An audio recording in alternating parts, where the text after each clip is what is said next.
I'm Mike Feibus here for Digital Health Live at CES. Today, as part of our ongoing Executive Insight series leading up to the big event, we're fortunate to have with us Dr. David White. David is Chief Medical Officer for Sleep at Philips. David, thanks so much for joining us. My pleasure. So 2 years ago, when all the step counters were real big at CES, the big expression was that sitting was the new smoking. But maybe going into 2018, maybe sleep deprivation or sleep debt is the new smoking.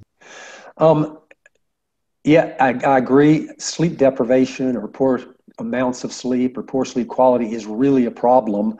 I'm not sure it's going to get solved by wrist-worn devices and whatnot, because to date, most of the wrist-worn devices have just monitored sleep and given people sort of showed them how well they slept, but it hadn't really given them any information about what they should be doing. So things are going in the right direction, that people are starting to pay attention, but I think we're going to have to do more than just tell them you slept okay last night or give them a sleep score that's a little confusing to them. I think they tire of that pretty quickly if we're not going to give them concrete, useful advice on what they should do to make things better. Right. And so, I mean, Philips is a big supplier for lots of the big sleep clinics. So that probably gives you some valuable insight into what's going on and how we might get to that next step, yes?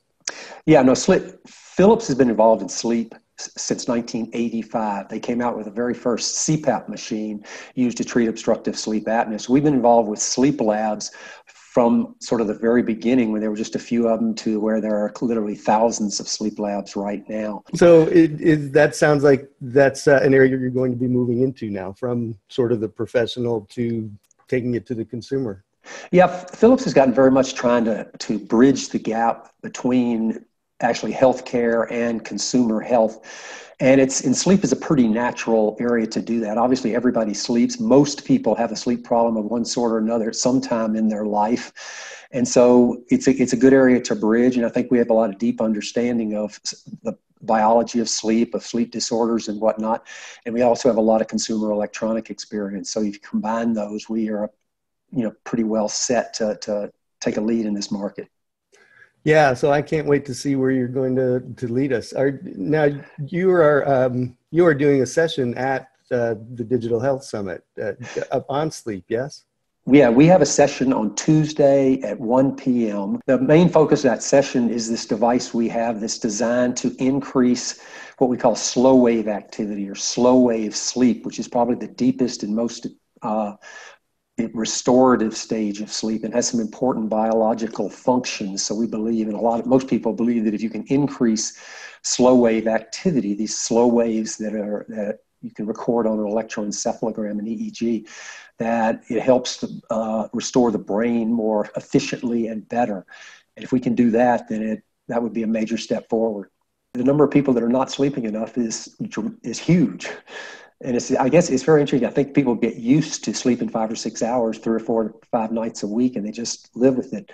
And all evidence suggests that is not good for you. Now, how much sleep people require varies one person to the next to some extent, but there are not very many people that can sleep less than 5.5 or 6 hours a night with any regularity and function at a high level.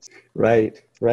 So I know I don't want to spoil the surprise of what's coming, but anything else you want to talk about? Anything I forgot to ask you? Not particularly. I mean, Philips is the device we're going to focus on the 11th is this device that deals primarily with slow wave sleep.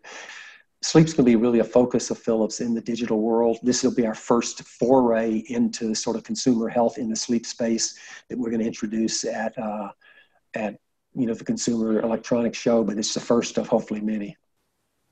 Yes, and there's another Philips session in addition to yours, David. Jeroen Tass, the Chief Innovation and Strategy Officer, will be talking about his vision for the hospital of the future. Looking forward to that one too. David, thank you so much for joining us. Like I said, this is top of my list. I'm looking forward to your session. Well, I look forward to meeting you face-to-face, and we'll do it. All right, likewise. Thanks again for joining us. Yep, you have a great day. You too, and thanks to you all for joining us. We'll see you at CES next month. Bye-bye. Bye-bye.